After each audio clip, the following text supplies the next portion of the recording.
shame of law. Clarence Thomas let the words drip from his mouth like venom, hurling them at Congresswoman Jasmine Crockett in a chamber already electric with tension. It wasn't just an insult, it was a dare. For 32 years, Thomas has worn the black robe of the Supreme Court, but behind the robe lies a paper trail. Over $4.2 million in undisclosed luxury trips, private jet flights, island getaways, and billionaire-funded gifts, all hidden from the public he swore to serve. Now, in front of the nation, the shield of silence was gone. Every camera was trained on him. Every eye was on her. And Jasmine Crockett, armed with iron resolve, a mountain of evidence, and the moral weight of every American betrayed, stepped into the moment. This wasn't politics. This was the day power was forced to look truth in the eye. The Capitol's committee chamber felt like the center of the nation's heartbeat. Every seat was taken, every camera light burning, every microphone live. Outside, the steps of the U.S. Capitol swarmed with reporters feeding updates into the airwaves. Inside, the room was a crucible, heat building, silence thickening, the air itself waiting to be broken. At the witness table sat Clarence Thomas, Supreme Court Justice for more than 3 decades. His robe was absent today, replaced by a dark, immaculately pressed suit, but the gravity of his position still hung over him. To some in the gallery, he was a pillar of American law. To others, he was the embodiment of everything wrong with it. Across from him, Jasmine Crockett rose from her seat. She didn't waste time with pleasantries or procedural formalities. Her movements were deliberate, her posture straight, her chin lifted just enough to signal command. The click of her heels against the marble floor cut the silence like a metronome, counting down to impact. When she reached the microphone, she didn't glance at the notes in front of her. Her eyes locked directly on Thomas. "Justice Thomas," she said, her voice steady but carrying the weight of a hammer poised to fall, "how many luxury vacations have you accepted without disclosing them?" The words detonated in the room. A ripple of gas moved through the gallery. A senator on the far end leaned back in his chair, eyebrows rising. The press gallery came alive, camera shutters firing in rapid bursts, the mechanical clatter like a sudden rainstorm. Thomas's eyes flickered, just once. It was the smallest tell, a microsecond of surprise, but in a room like this, nothing went unnoticed. His lips pressed together in a thin, controlled line before curving into the faintest semblance of a smile. He leaned toward the microphone, his hands clasped loosely on the table. "Congresswoman," he began, his tone wrapped in calm, "I have always conducted myself within the bounds of the law." Jasmine didn't flinch. "That wasn't my question." The interruption landed with precision. Heads in the gallery turned toward her as if tracking a sudden shift in the wind.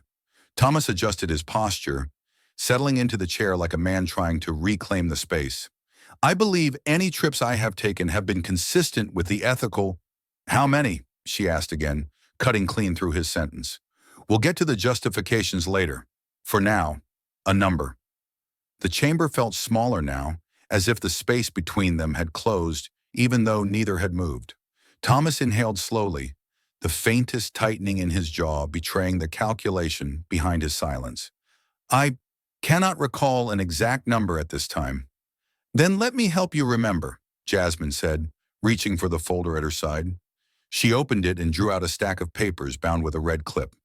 "I have here records, flight manifests, hotel invoices, yacht passenger logs, covering 23 separate luxury trips over the last 12 years. A low murmur rolled through the audience, underscored by the unrelenting pop of camera flashes. She placed the stack on the table between them, the thud of paper on wood sharp enough to make Thomas's eyes drop to it for a fraction of a second. "These include private jet flights to exclusive island resorts, a Mediterranean yacht cruise, ski retreats in the Rockies, and a week-long stay at a billionaire's estate in Bali." Thomas's hands shifted on the table, fingers interlocking more tightly. "Congresswoman, I believe you're aware that judicial ethics guidelines do not require disclosure of personal hospitality." "Yes," Jasmine finished for him, "but the people of the United States do require transparency, and they require it from you most of all." Her tone was cool, but there was a heat beneath it, the kind that comes from conviction, not theatrics. Thomas held her gaze, his smile returning, smaller this time. With all due respect, I am not on trial here. No, she said, leaning forward just slightly. But the truth is, the line hung there, and the cameras drank it in. For a moment, the sound in the room was reduced to the hum of the fluorescent lights and the steady whir of cooling fans inside the television cameras. Then Jasmine picked up the first document from the stack and held it up for the committee screens. Trip number 14, she read. 4 nights at the Villa Serena in St. Bart's. Private airfare courtesy of Mr. Harlan Crow. Cost $82,500, not disclosed. She set it down, pulled another. Trip number 21. Week-long yacht voyage along the Amalfi Coast. Estimated value $120,000, not disclosed. She let each figure hang in the air long enough for viewers at home to register them, then moved on. By the time she reached the third document, Thomas's smile had flattened into something else. Not quite a scowl, but the erosion of a mask. Jasmine paused, her eyes still locked on him. So, Justice Thomas, before we continue, would you like to revise your answer? The question wasn't shouted. It didn't need to be. The quietness made it heavier, harder to dodge. Thomas shifted in his seat. The cameras zoomed tighter. Somewhere in the gallery, someone exhaled loudly, the sound oddly amplified in the stillness. He leaned toward the microphone again. Congresswoman, I will answer your questions in the order they...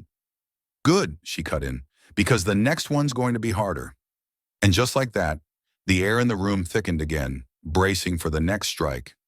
Clarence Thomas leaned back in his chair, moving with the deliberate slowness of a man who wanted the world to see that he wasn't afraid, or at least to believe it. His hands unclasped, fingers drumming once against the polished wood, a subtle display of ownership over the space. Then his eyes lifted to Jasmine Crockett. It wasn't a casual glance. It was the gaze of a man accustomed to authority, to being the one people measure themselves against. There was disdain in it, a quiet, practiced contempt. But beneath that, a flicker of something sharper. Caution. His voice broke the silence, rich and slow, dripping with condescension. Do you really think, Congresswoman, he asked, that you can shake a Supreme Court justice? The question wasn't for information. It was a performance. His tone carried the weight of history, of the black robe, of decades spent at the highest table of American law. It was the kind of line meant to put a challenger back in their place. But Jasmine Crockett didn't sit back. She moved forward. One deliberate step toward the table, closing the physical space between them. The lights above caught the glint in her eyes. Sharp, unflinching, surgical. I'm not here to shake you, Justice Thomas, she said, each word clipped and precise. I'm here to drag the truth into the light. A ripple went through the gallery, that subtle wave that happens when people witness a shift in momentum. Even the reporters in the press section, pens frozen mid-sentence, seemed to lean forward an inch. Thomas held her gaze, but for the first time, it wasn't entirely steady. His shoulders, though still squared, lost a fraction of their height. The faint hum of the overhead lights seemed louder now, filling the pause between them. He tried to reclaim the rhythm. Congresswoman, you seem to be under the impression that... I'm under no impression, she cut in. I'm under oath. And so are you. The chamber went still again. Even the relentless clicking of the cameras slowed, as if the photographers themselves sensed the need to hold this moment perfectly still. Thomas's lips parted, the beginnings of a retort forming, but Jasmine didn't give him the space. She reached into the folder at her table and pulled out a single page. Not a stack, not a binder, just one sheet of paper. The sound of it sliding against the folder was louder than it had any right to be. She laid it flat on the table in front of her, fingers resting lightly on its edges. This, she said, is not conjecture. It's not rumor. It's a record. Time-stamped, verified, and very inconvenient for the version of events you've been telling. Thomas's eyes dropped to the page for the briefest second before returning to hers. Congresswoman, I've seen countless accusations in my career. They rarely stand up to scrutiny. Her mouth curved, not into a smile, but something colder. Then by all means, scrutinize it. The tension was a living thing now, threading its way through every corner of the chamber. A staffer in the background shifted uncomfortably in their seat. One of the committee members cleared their throat, but no one spoke to break the scene. Thomas picked up his pen, twirling it once between his fingers, a gesture more to buy time than anything else. If your goal is to paint me as corrupt, Congresswoman, I should warn you. You don't need my paint, Jasmine said. You've been sketching the outline yourself for years. For a moment, Thomas didn't answer. The cameras caught the tightening at the corner of his mouth, the subtle narrowing of his eyes. Whatever performance he had walked in with was losing its polish under the lights. Jasmine's voice softened, but in the way a blade glints before it strikes. This isn't about me versus you. It's about what the people out there, she gestured toward the viewing gallery, and across the country deserve to know. Thomas leaned forward now, abandoning the lean-back posture he'd held since she first stood. His elbows rested on the table, fingers steepled in front of his mouth. You think you can win this by embarrassing me? No, she said, meeting his stare without hesitation. I can win this by proving you've embarrassed yourself. There was no gasp this time, no ripple, just silence. Heavy, charged, the kind that makes every second feel longer than it should. For the first time since the hearing began, Thomas broke eye contact. His gaze slid to the stack of documents on the table, then back to Jasmine. Proceed, he said, the single word clipped short. Jasmine nodded once, as if the permission had been hers to give all along. She gathered the page into her hand, the edges crisp against her fingers, and stepped back just enough to let the cameras frame them both in the same shot. Predator and challenger, neither backing away. And somewhere in that moment, it became clear to everyone in the room. This wasn't going to be a polite exchange. This was going to be a dismantling. Jasmine didn't say another word.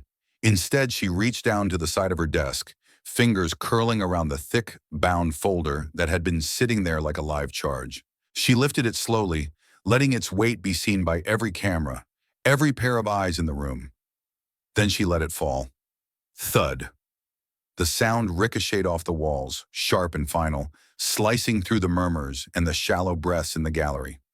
It wasn't just a folder. It was a statement, a declaration that the time for dancing around the truth had ended. Papers fanned slightly from the impact, the red binding clip straining to contain them. This, Jasmine said, her voice steady but carrying a steel edge, is the documented list of luxury trips you've accepted over the past 12 years. Every yacht voyage, every private jet, every billionaire's estate. She slid the folder across the polished wood until it stopped just inches from Clarence Thomas's hands. The cameras caught it all. The slight tension in her wrist as she pushed it forward, the microsecond where his eyes flickered down to the cover, before snapping back up, his jaw tightening almost imperceptibly. A cameraman in the press row zoomed in, framing the moment so tight you could see the tendons in Thomas's neck shift. This, Jasmine continued, isn't gossip. It isn't conjecture. These are manifest passenger logs, invoices, and property records. They bear your name, your signature, your silence. Thomas didn't touch the folder. His hands remained clasped, knuckles paling just slightly. Congresswoman, the judicial code clearly states that personal hospitality. She cut him off with a single curt motion of her hand. We'll get to that defense, but first let's talk about the facts. She pulled the top sheet from the folder and held it up so that the large monitors lining the committee chamber could display it. A black and white flight manifest appeared on the screens, the neat column of passenger names unmistakable. Trip number 6, she read, Private Gulfstream G550, departed Westchester County, New York, bound for Hamilton Island, Australia. Total estimated value, $180,000. Passenger list includes you, Justice Thomas, your spouse, and your longtime friend, billionaire real estate magnate Harlan Crow. Her tone was surgical, each number and name delivered with precision, as though every syllable was a scalpel point pressed against the same artery. Another sheet came up, this time an invoice for a week-long villa rental. Trip number 11, Villa Paradiso, Lake Como, Italy. 7 nights. Estimated value, $92,000. Paid for in full by Mr. Crow. The murmurs in the room swelled. In the gallery, one reporter's fingers flew across a laptop keyboard, no doubt firing off headlines that would hit the internet before the hearing even adjourned. Jasmine didn't pause to let the shock settle. "Trip number 17, she said, flipping to another page. 3-week Mediterranean yacht cruise aboard the Serenissima. Estimated value $250,000. No public disclosure." By now, Thomas's jaw was clenched tight enough to make the muscles in his temples stand out. She set the documents down in a deliberate stack and leaned forward, her hands braced on the table. "These aren't hypotheticals, Justice Thomas. They're receipts. The only question is why you thought the American people didn't deserve to see them." For a beat, the room was silent. Then Thomas spoke, his voice calm but carrying an edge, as if daring her to push further. "Congresswoman, I have complied with all requirements set forth." "Requirements are the floor," she cut in sharply. "Integrity is the ceiling, and you've been living in the basement." The line landed like a body blow. In the gallery, someone let out a barely audible, "Whoa." Thomas's eyes narrowed, the predator in him returning to the surface. But even that veneer had a crack now, visible to anyone watching closely enough. Jasmine tapped the folder once, a soft, rhythmic sound that somehow made the moment more dangerous. "We can go through each trip one by one, or you can tell this committee right now how many there were. Your choice." Thomas leaned back again, but this time it wasn't with the same relaxed arrogance as before. It was slower, more deliberate, the posture of a man buying seconds, not projecting dominance. "I believe," he began, "that these matters have been taken out of context." "There's no context," Jasmine said, her voice dropping low but still carrying across the room. "Just choices, and you made yours." The cameras clicked in bursts now, capturing the tight frame of two figures locked in a battle of will. One with decades of institutional power, the other with nothing but evidence and resolve. And if the mood in the room was any indication, everyone already knew which was stronger. Clarence Thomas shifted in his chair, the leather creaking faintly under his weight. The tension in his jaw eased, not in surrender, but in calculation. His eyes flicked once to the folder, still lying between them, then back to Jasmine Crockett. He took a slow breath, leaning toward the microphone with a lawyer's poise. "Congresswoman," he began, voice level, almost soothing, "what you're referring to appears to be the result of clerical oversights in my financial disclosures. Minor errors, not intentional omissions. And to frame these as something more sinister," he let the pause stretch, his gaze sweeping the room. "Well, that is a political tactic I've seen many times before." The words were chosen carefully, just enough humility to sound reasonable, just enough deflection to plant doubt. It was the kind of move that had worked for him before, in smaller rooms, without the glare of the public eye. A low murmur rippled through the gallery. On the monitors, the live broadcast feed split into two frames. Thomas on one side, calm and measured. Jasmine on the other, still and silent, her eyes locked on him like a sniper holding her target in the crosshairs. When she finally spoke, her tone was colder than the marble walls surrounding them. "Politics didn't put you in that seat today, Justice Thomas," she said, her voice slicing through the air like tempered steel. "Greed did." The room stilled. Even the cameras seemed to pause, their shutters holding the moment in a kind of suspended animation. Thomas blinked once, slow and deliberate, as if the weight of the accusation had to be acknowledged before it could be countered. "Congresswoman," he said softly, "I have devoted my life to the service of this nation." "Service," she interrupted, the word cracking like a whip. "Tell me, which part of service includes a 23-day Mediterranean yacht cruise paid for by a billionaire with cases before your court?"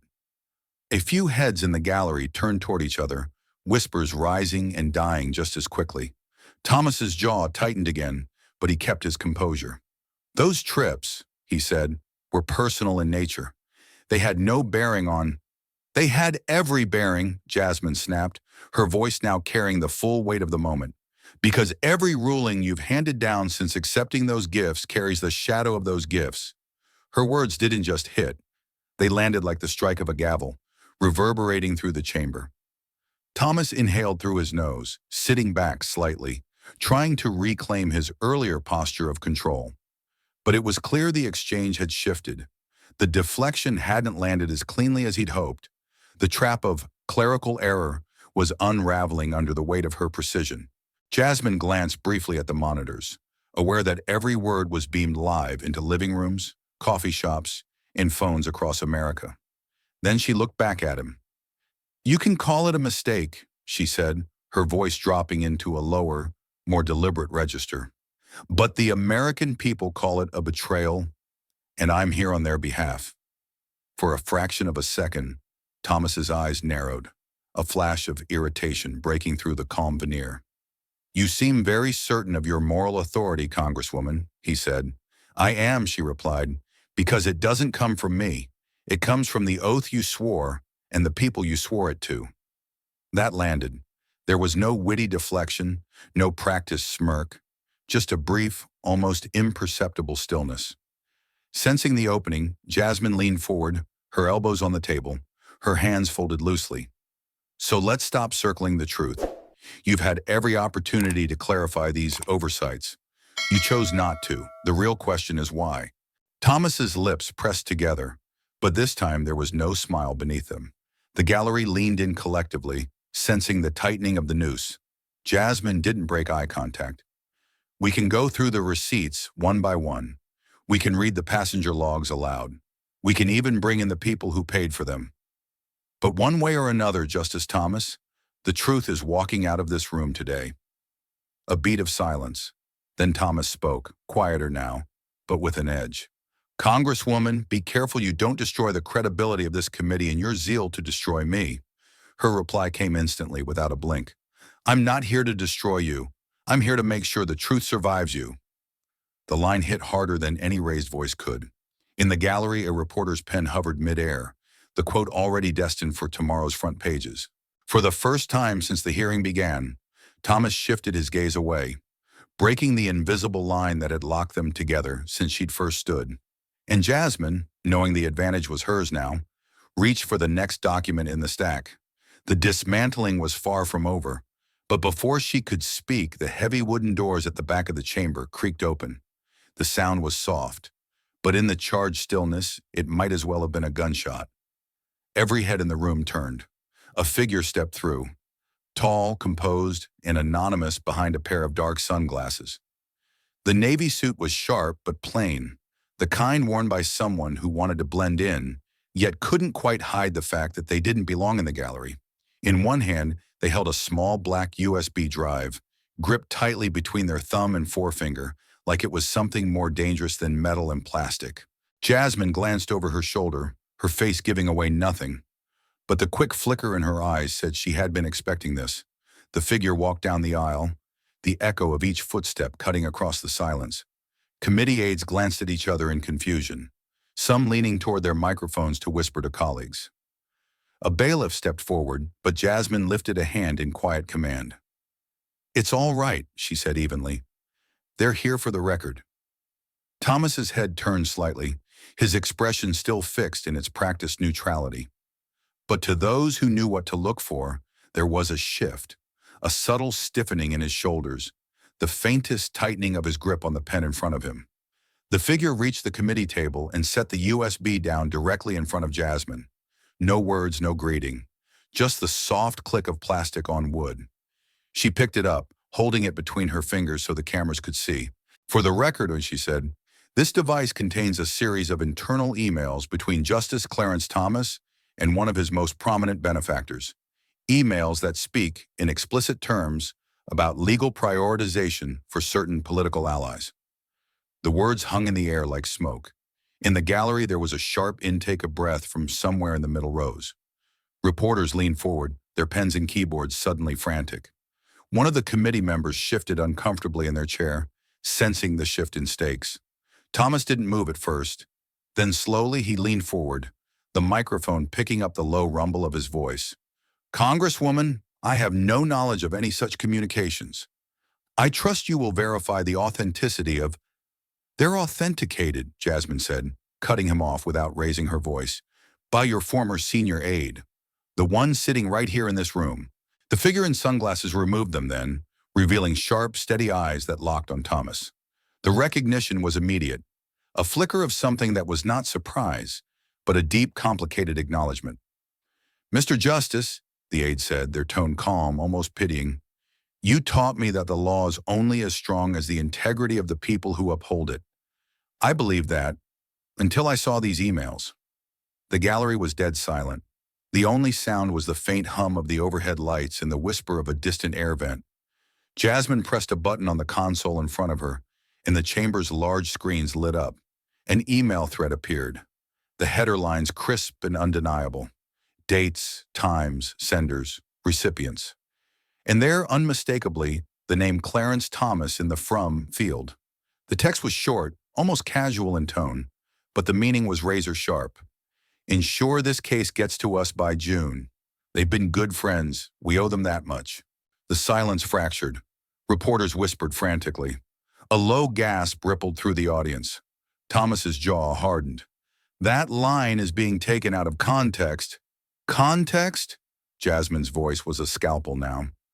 The context is that a Supreme Court justice was promising preferential legal treatment to a political ally. That's not context, Justice Thomas. That's corruption. The aide didn't look away from him. You wrote those words yourself. Thomas turned his gaze on the aide, the disdain in his expression back in full force.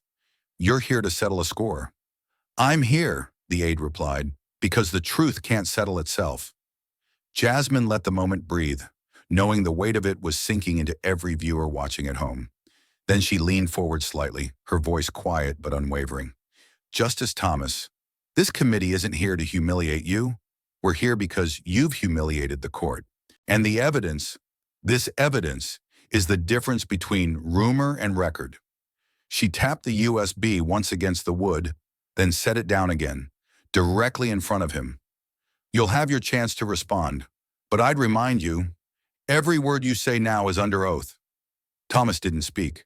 The pen in his hand turned slowly, a silent metronome for a man calculating his next move while the walls closed in. The mysterious witness stepped back, their job done for now, but the damage was already blooming in the air. Impossible to ignore, impossible to spin away. And for the first time that day, Clarence Thomas didn't look like the man with the most power in the room. Jasmine Crockett turned back toward the committee monitors, the USB still plugged in, the emails frozen on the first damning line. She didn't rush. She let the weight of the moment hang there, letting it seep into the minds of everyone watching.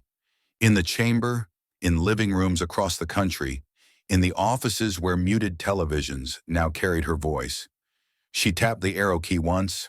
A second email filled the screen. Her eyes didn't leave Thomas's face as she began to read, her voice steady and deliberate. We can't let this one slip. They've done too much for us. Make sure it's on our docket before the term ends. She stopped. The pause wasn't for effect, it was for pressure. She let the silence settle like a lead blanket, heavy and suffocating. Thomas didn't move, but the first bead of sweat traced a slow path down his temple. His right hand gripped his black fountain pen so tightly the knuckles blanched, the tip digging into the wood beneath it. Click. Another email appeared. Jasmine glanced at the screen, then back at him. Delay the ruling if necessary. We need to coordinate timing with their legal team. Keep them in the loop. A ripple went through the gallery, a mix of muffled gasps and quickened note-taking from reporters. She leaned in slightly, lowering her voice so the audience had to lean in with her. Justice Thomas, can you explain why a sitting Supreme Court justice would be instructing someone to coordinate timing with a litigant before your court? He opened his mouth, but she raised a hand, not to silence him entirely, but to control the tempo. We'll get to your explanation, she said. Right now, we're going to finish the record. Click. The fourth email blinked onto the screen. Jasmine's voice was slower now, slicing each word free from the next. Priority status. They've been loyal. Don't worry about the optics. The last sentence landed like a gavel crack in the room. The irony wasn't lost on anyone. A justice telling someone not to worry about optics, as though the perception of integrity was a nuisance, not the core of the robe he wore. Thomas adjusted in his seat, the leather groaning beneath him. He didn't wipe at the sweat. He knew that would be caught on camera. But his breathing had changed, slower, heavier, the controlled pace of a man aware that every muscle movement would be dissected by millions later. Jasmine took a sip of water, giving the illusion of a break but keeping her eyes locked on him. It was a tactic. Keep the pressure constant, but vary the rhythm so he never knew where the next strike was coming from. "Mr. Justice," she said at last, "you once wrote in an opinion that the law must not only be fair, it must be seen to be fair. Do you still believe that?" "Yes," Thomas said, his voice quiet but firm. She nodded once, then pointed to the screen. "Then explain to this committee how these emails are compatible with that principle." He leaned toward the microphone, the pen now still between his fingers. "Congresswoman, these are informal notes, private exchanges taken out of their broader context," she finished for him, her tone flat, cutting. "Yes, you've said that. But here's the problem. The broader context is your position on the highest court in the nation.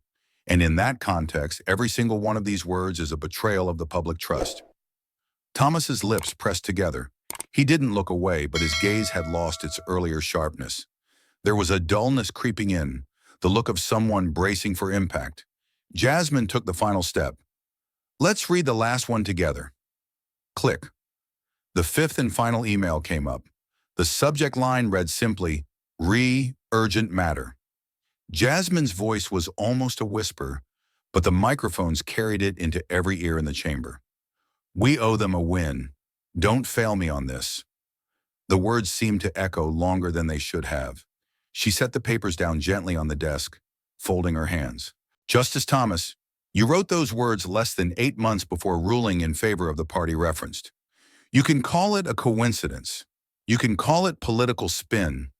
But the American people will call it what it is: corruption dressed in robes."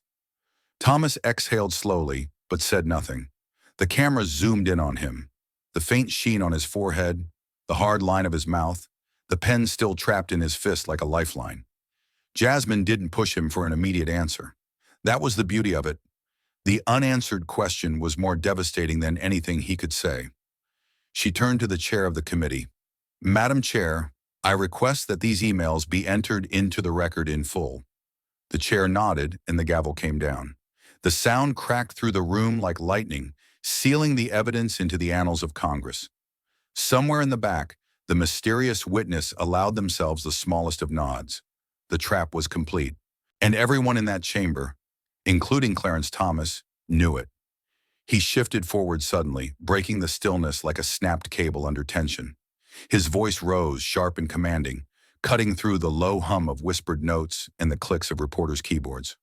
"Congresswoman Crockett," he said, the volume turned up enough for the echo to catch in the chamber's high dome. "Your line of questioning is not about truth. It's about undermining the very foundation of this country's highest court. You want to destroy public faith in the judiciary for your own political gain." The outburst sent a ripple through the room. This wasn't the measured, deliberate Thomas of the opening hour. This was a man feeling the walls inch closer, his composure fraying at the edges. Jasmine didn't flinch. She didn't even blink. She let him finish, the silence that followed hanging just long enough to make it clear she was the one choosing when the next word would come. When she spoke, her voice was lower than his but sharper, the kind of tone that didn't need volume to draw blood. "Nimtin," she said, almost as if speaking to the nation rather than to him, "doesn't die because of my questions, Justice Thomas." She leaned forward, closing the space between them with nothing but her gaze. "It dies because of your actions." The words hit with the weight of a verdict. In the gallery there was no shuffling of papers, no murmured reactions, only stillness. The kind that comes when a truth has been spoken too plainly to dodge. Thomas's jaw tightened, but his eyes flickered briefly to the stack of emails still glowing on the monitors. "My actions," he said carefully, "have been guided by the Constitution, not by politics. Unlike some in this room." "That's the thing about politics," Jasmine replied, her voice steady. "It's a choice. But corruption? That's a habit. And the problem with habits is they leave a trail." She gestured toward the screens, where the damning lines still hung in crisp black text. "Your trail, Justice Thomas, is right here, and it doesn't end with emails." He straightened in his chair, gripping the pen again like an anchor. "You are trying to make me the villain in a drama for television cameras." She smiled. not warmly but with the satisfaction of someone who had just been handed the perfect opening. No, Justice. You wrote your own script. I'm just reading your lines back to you. The room stirred again. Reporters scribbling, cameras zooming to capture every shift in expression. Thomas's tone hardened, the predator in him re-emerging. You're making a dangerous precedent, dragging the judiciary into the mud of public spectacle. Jasmine's reply came instantly. The mud was already there. I'm just making sure the public sees it. Her words carried a subtle rhythm now, each phrase a blow meant to land where his defenses were weakest. She didn't need to shout. The quiet authority was more devastating than any raised voice could be. Thomas opened his mouth again, but she leaned back in her chair, the motion deliberate, signaling that she controlled the pace of this confrontation. You say I'm undermining the court, she said, but let me be clear. The only thing that undermines the court is the conduct of those entrusted to protect it. When a justice puts personal favors over public duty, the court loses something it can never win back. Her eyes locked on his. Trust. A muscle in his cheek twitched. For all his years of deflecting and reframing, this was different. This wasn't a Senate confirmation hearing or a friendly interview. This was a public stripping of the armor he had worn for decades. Justice Thomas, Jasmine continued, you swore an oath not to me, not to this committee, but to the people of this country. And every gift you took without disclosure, every conversation you had promising priority status, every favor you exchanged in secret, that was you turning your back on them. The line drew a sharp intake of breath from somewhere in the gallery. The sound was small, but in the silence it carried. Thomas glanced at the chair, perhaps hoping for an intervention, but none came. The chair was watching just as intently as everyone else. Finally, Jasmine leaned in one last time. You want to talk about undermining trust? Look in the mirror, Justice. You didn't just crack it, you shattered it. The moment hung there, heavy and unbroken, until Thomas looked down at the pen in his hand, still clenched, still white-knuckled, and set it quietly on the desk. It was the smallest gesture, but in the optics of the moment, it looked a lot like surrender. Jasmine saw it and moved in for the kill. She didn't raise her voice, didn't lean forward aggressively. Instead, she adjusted her papers with calm precision, glanced once at the chair for acknowledgement, and then began. Justice Thomas, did you accept an all-expenses-paid yacht trip from Harlan Crow in 2019? Yes or no? Yes, he said quickly, as if swatting away an annoyance. Did you disclose it in your annual financial report? No. Click. The sound of her pen against the desk. Did that same benefactor have business interests that could be impacted by Supreme Court rulings? I can't speak to yes or no. He hesitated, then, possibly. The first cracks widened. She didn't give him time to repair them. Did you attend a private retreat with political donors in 2021? Yes. Were any of those donors affiliated with organizations that filed amicus briefs before the court? Yes. Did you disclose those interactions? No. The questions came like a metronome, each one timed to leave no room for narrative, only truth. Did you receive private jet travel from the same benefactor more than once? Yes. Did you disclose those flights? No. Do you consider private transportation from a billionaire to be a personal gift rather than a financial interest? Yes. She didn't need to editorialize. The answers were their own indictment. In the gallery, the air had shifted. No longer the hum of political theater, but the quiet awe of watching a man unravel in real time. The journalist's pens scratched faster. Camera shutters clattered in bursts.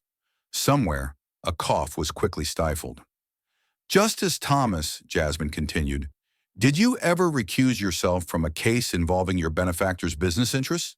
No. Did you ever inform the other justices about these personal connections? No. Her pen tapped again.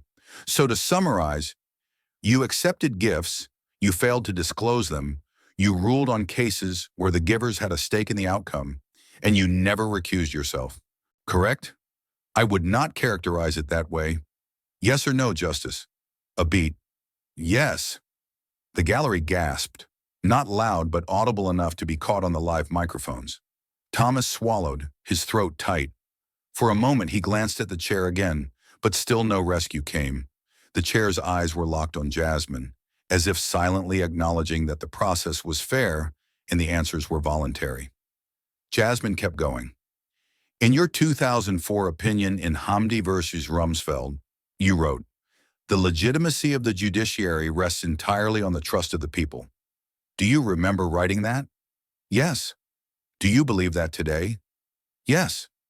Do you believe the trust of the people is strengthened by secret gifts from billionaires? No. Do you believe it is strengthened when a justice rules in favor of those same billionaires? No. She paused, for the first time in minutes, and let him sit in the echo of his own voice.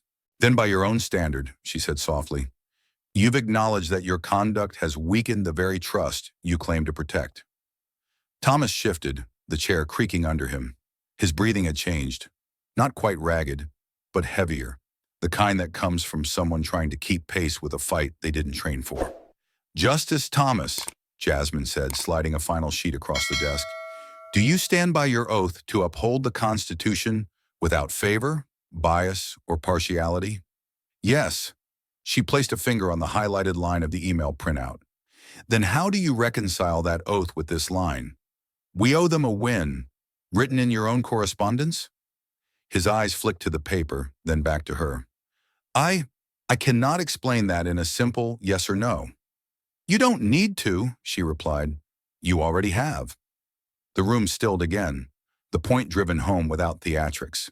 She gathered her notes with unhurried precision, her control of the tempo absolute. In less than 20 minutes, she had reduced the nation's longest-serving justice to a series of clipped admissions, each one a nail in the coffin of his credibility. And somewhere in the back of the gallery, the mysterious witness allowed themselves the faintest of smiles. Jasmine's fingers moved with deliberate calm over the control panel in front of her. She didn't announce what was coming. She didn't need to.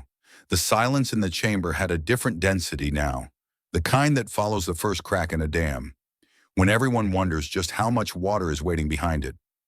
She pressed one button. The room's speakers popped softly, and then a voice, his voice, filled the air. Don't worry, Clarence Thomas said, his tone casual, almost warm, like an old friend making a promise. I'll take care of that case for you. The words were plain, short, but in their simplicity, they carried the weight of a seismic shift. A collective murmur surged through the gallery. It wasn't the low buzz of political disagreement. It was the sharp intake of disbelief, the kind that comes when the line between suspicion and proof collapses in an instant. Reporters' heads jerked up from their notepads. Cameras snapped into overdrive, the relentless staccato of shutters punctuating the moment like gunfire. On the live stream, millions of viewers leaned forward involuntarily, as if getting physically closer to the sound could somehow make it less real. Thomas sat rigid, his lips pressed into a hard, bloodless line. Jasmine didn't look at the screens or the audience. Her eyes never left him. She waited, letting the last syllable of the recording hang in the air until the silence that followed felt unbearable. Justice Thomas, she said finally, her voice as steady as if she were reading a grocery list. Is that your voice? He didn't answer right away.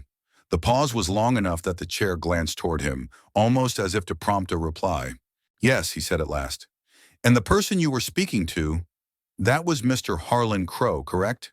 His gaze flickered briefly toward the cameras before returning to her. Yes. Jasmine leaned back slightly, but her tone didn't soften. For the record, Mr. Crow's company had an active matter before the court at the time of this conversation. Correct? Yes, he admitted, the word barely audible.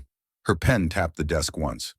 So when you said, I'll take care of that case for you, what exactly did you mean? He straightened slightly, grasping at the familiar refuge of careful phrasing. It was a figure of speech. I had no intent to influence them. Justice Thomas, she cut in, this committee isn't interested in your intent. We're interested in the impact. And the impact of a Supreme Court justice telling a billionaire litigant, I'll take care of that case for you, is as corrosive to public trust as any ruling you've ever handed down. Nyaman. A flashbulb went off somewhere in the front row, catching the fine sheen of sweat on his brow. The mysterious witness in the back shifted their weight, eyes locked on the man they had once worked beside. Jasmine tapped another button. The recording resumed. This time, Mr. Crow's voice could be heard. "That's why we trust you, Clarence. You've always come through." The room erupted. Gasps turned into low, urgent whispers. One of the committee members visibly stiffened in their seat, and the chair's gavel struck the block twice to restore order. When the noise subsided, Jasmine spoke again. Not to the committee, not to the audience, but directly to him. "That," she said, her voice cutting through the tension like a blade, "isn't friendship. That's a transaction." Thomas's jaw worked, but no words came out. "You swore to serve the Constitution, not a private client list," she continued. "And every American listening to this knows exactly what they just heard." She reached forward and stopped the recording. The silence that followed was somehow louder than the sound had been. For a moment, no one moved. The cameras lingered on Thomas's face, the tightness around his eyes, the rigid set of his shoulders. The image would be replayed on evening news broadcasts and dissected in headlines before the day was over. Jasmine stacked her papers neatly, her movements unhurried. "Madam Chair," she said, without looking away from him, "I request that this recording be entered into the record, alongside the corresponding case file and docket history." The chair nodded. "So ordered." The gavel fell once, the sound reverberating in the hushed chamber. And though no official ruling had been made against him yet, Clarence Thomas knew what millions of Americans watching already believed.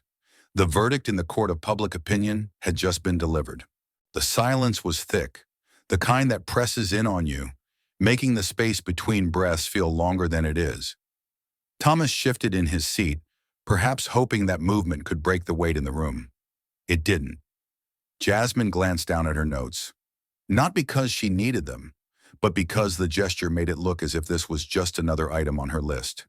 No emotion, no rush.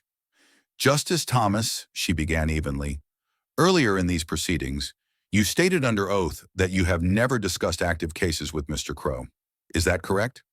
"Yes," he replied too quickly, as if eager to reclaim steady ground. Jasmine tilted her head, the faintest hint of a smile ghosting across her lips. "And yet, we just heard a recording in which you said, 'I'll take care of that case for you.' Do you recall that?" He hesitated. "I do." "So which is it, Justice?" she asked, her voice tightening by just a fraction. "Have you never discussed active cases with Mr. Crow, or was that statement false?"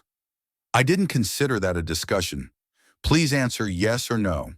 He took a breath, and in that pause, every camera in the room zoomed in. "Yes, I suppose it could be considered a discussion." The sentence was barely out before Jasmine's voice cut through. "Madam Chair, I request that the witness's statement be entered into the record as a direct contradiction of his earlier sworn testimony." The chair's gavel struck once. "So ordered." The sound was crisp, final. Somewhere, a reporter's pen scratched the words, "Perjury risk" in block letters across a notepad. Thomas's eyes narrowed. "Congresswoman, you are twisting—" "I'm repeating your own words," she said, the steel in her tone now impossible to miss. "And the American people don't need me to twist anything. They can hear you for themselves." She turned a page in her binder, slow enough for the microphones to catch the faint rustle. "Justice Thomas, you also testified that any benefits or hospitality you received were purely social in nature. Do you recall that?" "Yes."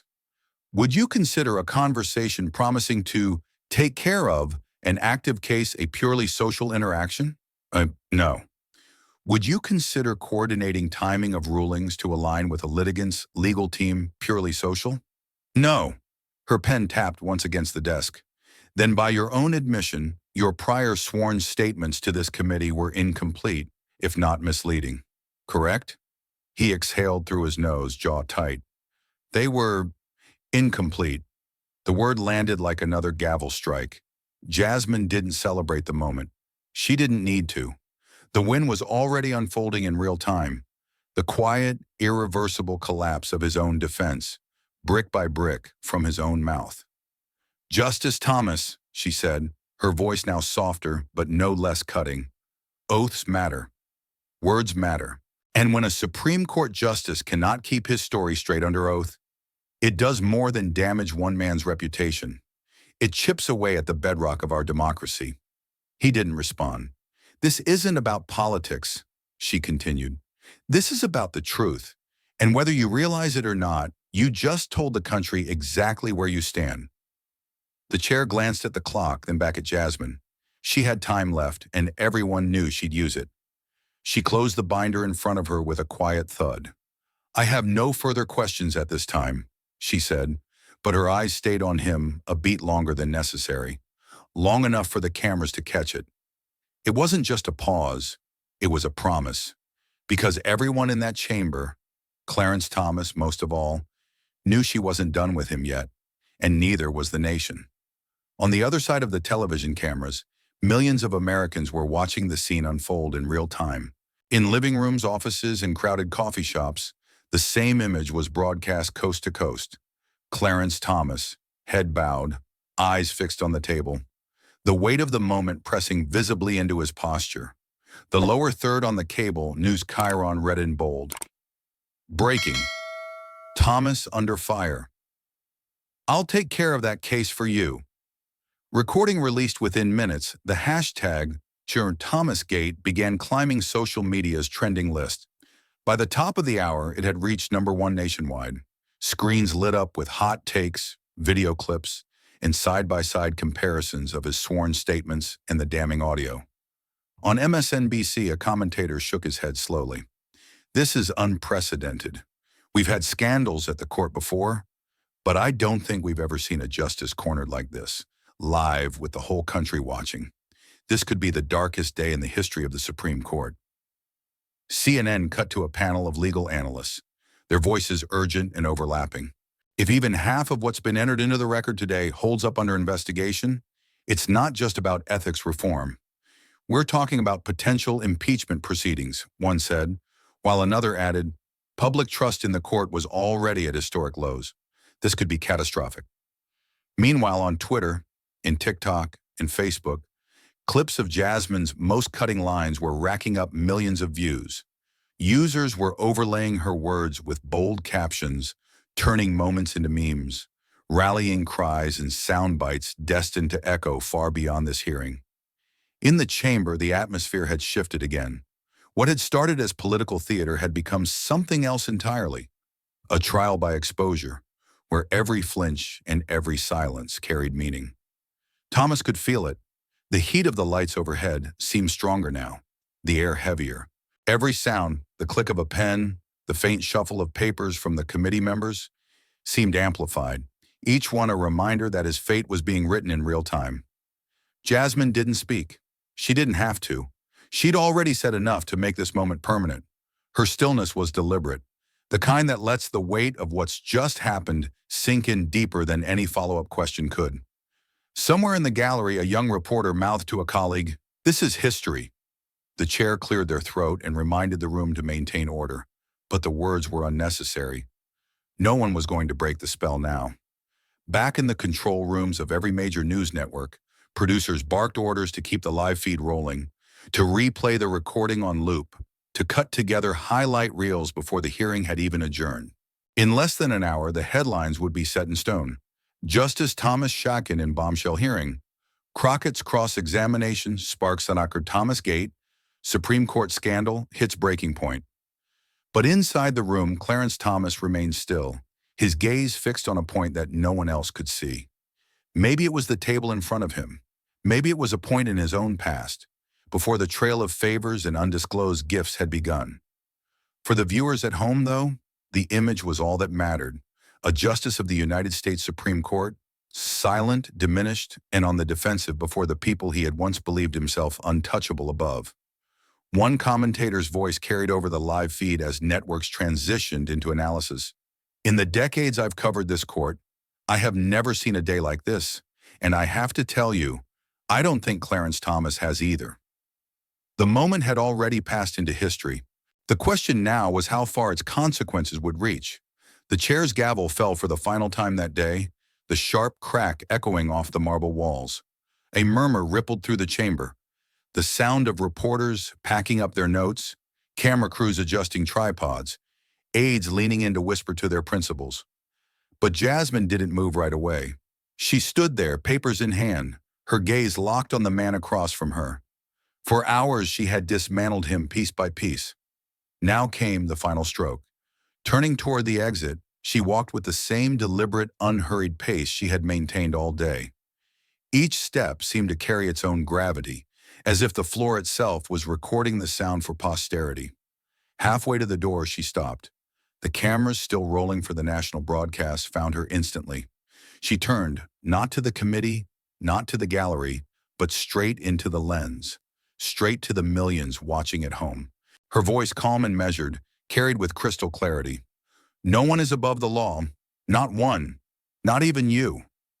The words hit like a closing argument to the nation itself.